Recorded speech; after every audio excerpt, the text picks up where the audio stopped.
किसान एकता, किसान एकता, भाप एकता, भाईचारा एकता, नारी शक्ति। आप लोगों की बहुत बहुत मेहरबानी, धन्यवाद। जय हिंद, जय भारत। बैठो भाई बैठो। आ रहा है छोरा। बहुत ही आदरणीय आज का अध्यक्ष मंडल, दादरी भैणी जिले के सभी किसान भाइयों,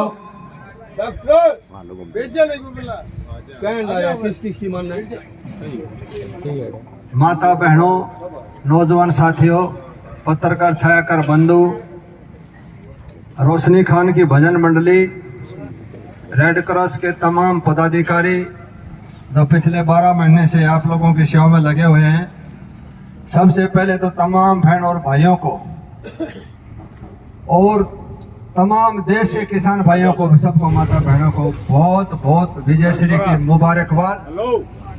बहुत बहुत बड़ी विजय जो हासिल हुई, इसके लिए बहुत बहुत मुबारकबाद आपको। आप पिछले 12 महीने से डटे लगे और जितनी बार भी आए यहाँ भाइयों के बीच में तो ये कहते थे भाई लगे रहो, डटे रहो, जीत आपकी नजदीक है। शायद हो सकता है दूसरा आदमी को इस बात को मानने के लिए तैयार नहीं था, नहीं होगा भाई, मानना नहीं गए हो। और मैं एक बात हर बार कहता था, इसके अलावा कोई सरकार के पास विकल्प नहीं है। इन्होंने अपनी तरफ से पूरी कोशिश करी इस आंदोलन को फैल करने की, लेकिन किसान की कभी हार हुई नहीं। पहले भी बताई थी, फिर भी बताना चाहता हूँ। क्यों? चाहे कोई भी आदमी हो जो निर्लय भाव से, शुद्ध अंतःकरण से, शुद्ध आत्मा से कोई काम करता हो तो उसमें माल्य को ताकत और शक्ति काम देती है। एक तरफ बेईमानी थी, एक तरफ तानाशाही थी, दूसरी तरफ ईमानदारी थी, त्याग और तपस्या थी, अपने बच्चों की, अपनी नस्ल और कौम को बचाने की लड़ाई थी। इसलिए आप लोगों को कामयाबी मिली। रात में 12 बजे मोदी जी ने मजबूर होकर तीनों कानून वापस लेना पड़ा और मानी कि मेरे से गलती हो गई, अपनी गलती को भी स्वीकार किया और सरकार की मंशा तो ये उठ जाएगा। मैंने तो पहले भी कहा था किसान के आंदोलन कभी फेल हुआ नहीं, जीत होगी। इसलिए लगे रहो, डटे रहो। एक मेरी भाइयों से और प्रार्थना है, आज 12 बजे संयुक्त मोर्चे की मीटिंग थी। वो फैसला क्या लेना है वो तो संयुक्त मोर्चे ने फैसला लेना है। हमने लगातार 12 महीने से उनके नेतृत्व में, उन्होंने नेतृत्व किया, कंधे से कंधा मिला के तमाम खापों ने, तमाम भाइयों ने उस लड़ाई के अंदर लड़ाई लड़ी और कामयाबी मिली। अब भी हमारा कर्तव्य बनता है कि जो संयुक्त मोर्चा जो भी फैसला लेगा, आज जो भी फैसला करेंगे, हमने उसी फैसले पर अमल करना है, एज इट इज डटे रहना है, लड़ाई लड़नी है। क्योंकि जीत हासिल हो चुकी, आदमी का मन बढ़ जाता है कोई चीज हासिल होने के बाद में। काफी दिन से देख रहे थे, बड़ी बड़ी बातें सुनते थे, ये ऐसे हो गया और वैसे हो गया।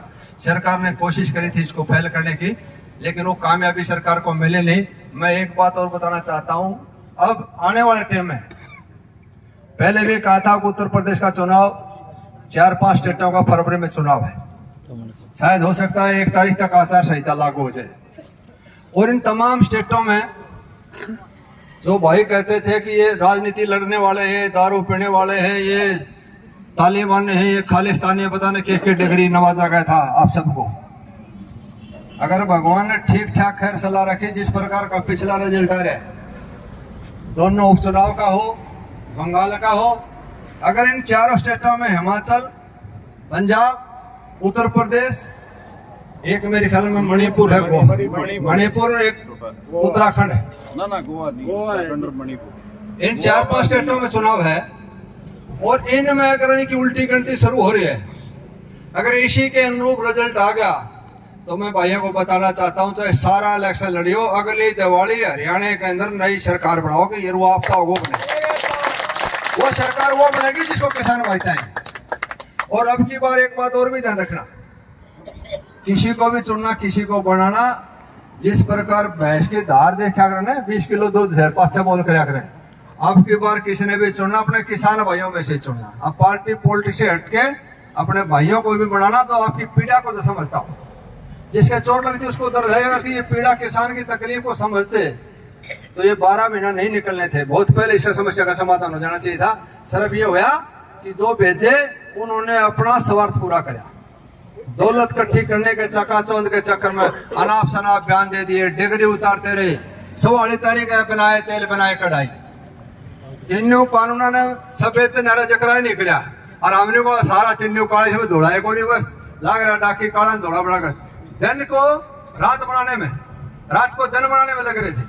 लेकिन जनता जागरूक थी, जनता ने अपने स्वाभिमान को, अपने ईमान को, अपने भविष्य को सोच के लड़ाई लड़ी तो कामयाबी मिली। मेरे भाइयों से प्रार्थना है, जो भी फैसला होगा हमने उसका अनुकरण करना है। 2 तारीख की पंचायत, ये आंदोलन चलता रहेगा। अगर ये आंदोलन खत्म भी हो गया तो मैं भाइयों को बताना चाहता हूँ, ये देश की सबसे बड़ी पंचायत होने जा रही है 2 तारीख। इस पंचायत के माध्यम से कई महत्वपूर्ण फैसले करेंगे जो आने वाले टाइम में इस प्रदेश को, इस देश को, इस समाज को बचाने में भी इस पंचायत का बहुत बड़ा रोल होगा। इसलिए डटे रहो, लगे रहो। जो तीनों बॉर्डरों पे हमारे जो भाई बैठे हैं उनको बता दें कि जीत के बाद और ऊर्जा का संचार हुआ है और ताकत हमारे भाई जो बैठे हैं उनके अंदर और मजबूत है। जीतने वाले की तरफ तो सब भागते हैं। अभी आप देखना, थोड़े दिन में 2-4 दिन देखना, यहाँ और हर बॉर्डर का ऊपर जब सौदा जीतता है ना, जीतने वाले तगड़े की तरफ है सब होते हैं और बोधे की तरफ कोई नहीं होता। तो ये ताकत साबित होगी, पूरे वर्ल्ड ने मान ली। तो इसलिए संख्या भी और दूसरे भाई भी, आप लोगों ने एक जो खाद्य मंत्री है भारत सरकार, उसकी स्टेटमेंट आई है, परसों अखबारों में भाइयों ने पढ़ा हो। उसने कहा है कि नवंबर के बाद जो गरीब भाइयों को हम राशन देते हैं, गेहूं चावल, वो नवंबर के बाद नहीं मिलेगा। अगले साल 12 महीने पहले बता रहा हूं, मैंने तो पहले भी कहा था ये आहिस्ता आहिस्ता आहिस्ता आहिस्ता सारा सौदा, इस सब्सिडी को भी बोझ समझते हैं, इस एमएसपी को भी बोझ समझते हैं, बनाए कुछ करे धरे, ये तो डाका मारने के चक्कर में रहते हैं। इस सरकार की मंशा है, इनको कुछ मत दो, इस व्यवस्था को बदलना है। और सिर्फ ज्यादातर 95% ये लेबर बन के काम करें। चल के टिफिन में रोटी डाल के चले जा, सामने वापिस आ जा, पेट भरने को अपनी प्रोग्रेस मान ली। ये जो आपका जो अपने नॉर्थ इंडिया का जो मध्य वर्ग है, ये हजम नहीं हो रहा किसी के।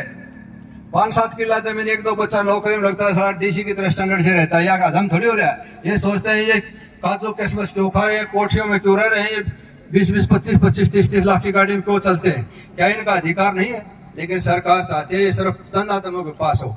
और इस आंदोलन के कारण आप लोगों ने साबित कर दिया कि दुनिया के अंदर, हिंदुस्तान के अंदर सबसे बड़ा आंदोलन, सबसे मजबूत आंदोलन जो किसान भाइयों ने किया, इतिहास लिख दिया। मैं कहता हूँ वर्ल्ड रिकॉर्ड बना दिया, गिनीज बुक में नाम दर्ज होगा। जो भाई चूक गया, वो आने वाली नस्ल, आने वाली पीढ़ी को है कि दादा आप उसमें शामिल नहीं हुए। जिस प्रकार देश आजाद हुआ, शहीद भगत सिंह, चंद्रशेखर, राजगुरु, सुखदेव, इनका जो नाम है, इन्होंने हिस्सा लिया, भी तो नाम है ना। अगर उसकी जगह और भी भाई शामिल होते तो उनका भी नाम आता है। इस आंदोलन के अंदर जो भाई बैठे हैं, हर बॉर्डर ऊपर बैठे हैं, जिन्होंने हिस्सा लिया, उन्हीं का तो नाम होगा। जो घर तो बाहर निकले ही नहीं, नाम कहाँ से होगा?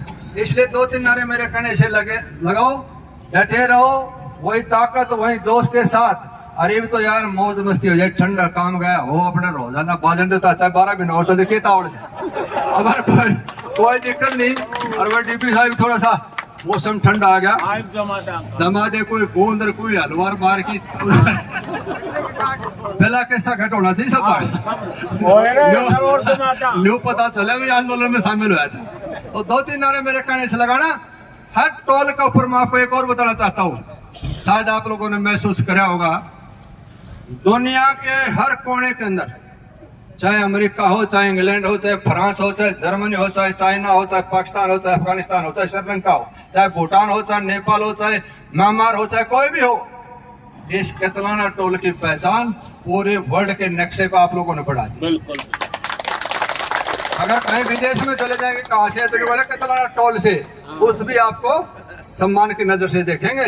जिस प्रकार पहले पंजाब के सरदारों को और हरियाणा के जो जाट भाई ट्रेन में जाते थे, उसको सम्मान की नजर से देखते थे कि ये नस्ल है, ये थी हमारी प्रजा।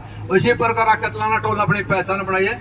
इसलिए अपनी ये आवाज हर बॉर्डर तक पहुंचे, हर आंदोलनकारी के कानों में जाए, और मोदी जी को भी पता चले, उससे 4 गुना और जोश किसान भाइयों के अंदर आ गया। 2-3 नारे मेरे कहने से लगाना, किसान एकता, किसान एकता, भाप एकता, भाईचारा एकता, नारी शक्ति। आप लोगों की बहुत बहुत मेहरबानी, धन्यवाद। जय हिंद, जय भारत।